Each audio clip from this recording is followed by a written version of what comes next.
कोटद्वार के कौड़िया Madhavnagar ward number 7 में containment zone बनाए जाने का विरोध होने लगा है। लोगों का कहना है कि अब उनके इलाके में कोई पॉजिटिव केस नहीं है तो उनके इस इलाके को सील क्यों किया गया। लोगों का कहना है कि कंटेनमेंट जोन की वजह से उनके सामने कई तरह की दिक्कतें।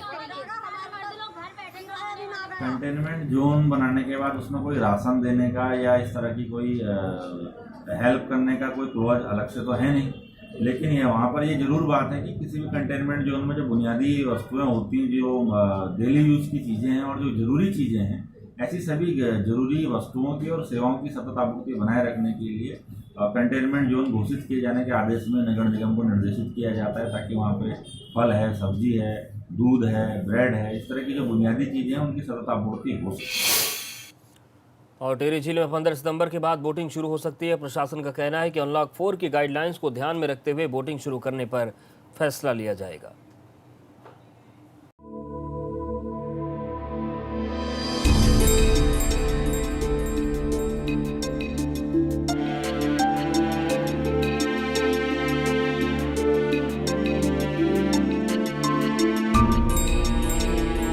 कोरोना काल के बाद टिहरी झील की रौनक गायब सी है। बोटिंग की वजह से झील में काफी चहल पहल रहा करती थी, मगर कोरोना की वजह से बोटिंग 6 महीने से बंद है। बोटिंग से जुड़े व्यवसायी मांग कर रहे हैं कि बोटिंग जल्द शुरू की जानी चाहिए ताकि उनकी रोजी रोटी चल सके। कोविड से टिहरी झील को बहुत नुकसान हुआ है। कम से कम आज 7 महीने हो चुके हैं, जिससे कि सारी बोटों के इंजन सब बंद पड़े हुए हैं। जैसा कि हमें सुनने में आया है कि नैनीताल में बोटिंग स्टार्ट हो चुकी है, तो हम आपके माध्यम से कहना चाहते हैं कि टिहरी झील भी को बनाने के लिए, एक पर्यटन हब बनाने के लिए 13 डिस्ट्रिक्ट 13 डेस्टिनेशन में भी इसका चयन किया गया था। तो हमें कुछ पता ही नहीं चल पा रहा है कि कब ये खुल पाएगा, कब इसकी गाइडलाइन आएंगी। तो हम सरकार से मांग करते हैं कि जल्दी से जल्दी टिहरी झील को खोलने की गाइडलाइन जारी करे। उधर अनलॉक 4 के गाइडलाइंस के मुताबिक प्रशासन बोटिंग शुरू करने की तैयारी कर रहा है। 15 सितंबर के बाद झील में बोटिंग शुरू हो सकती है। अनलॉक 4 की गाइडलाइन के साथ ही ये उम्मीद जगी है कि सितंबर मिड से इसमें बोटिंग का कार्य शुरू हो सकता है।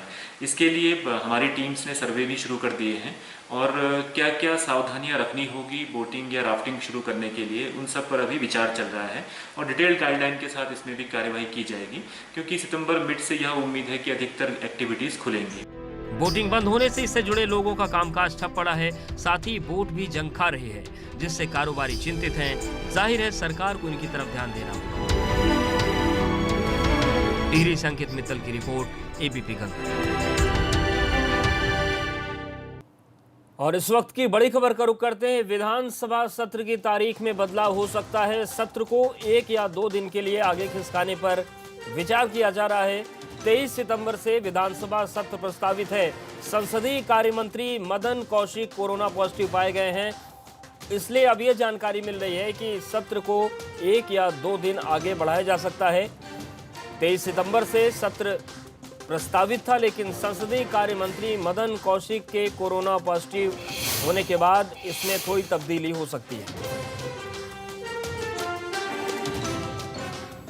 और उत्तराखंड में मानसून एक बार फिर से रफ्तार पकड़ेगा। 13 सितंबर से 20 सितंबर तक प्रदेश के कई इलाकों में अच्छी बारिश होगी।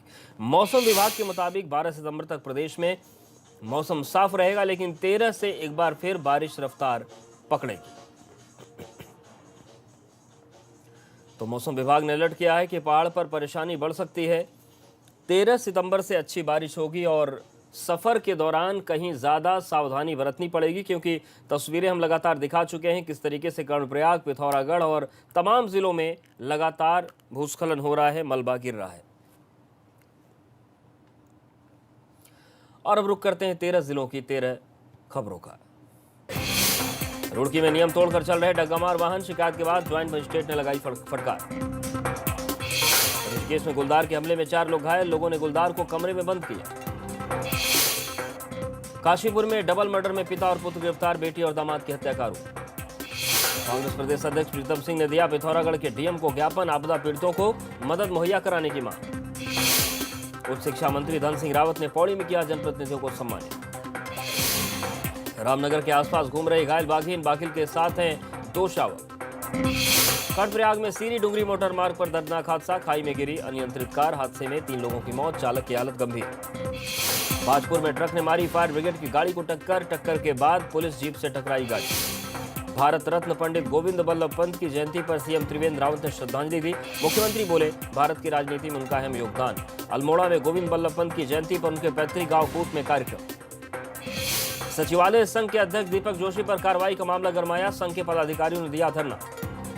उधम सिंह नगर में प्रीतम सिंह ने पार्टी कार्यकर्ताओं के साथ मीटिंग की, मिशन 2022 की तैयारियों पर बात। रुद्रपुर में मॉल में चल रहे स्पा सेंटर्स पर छापा, लाइसेंस नहीं होने पर किया गया चालान।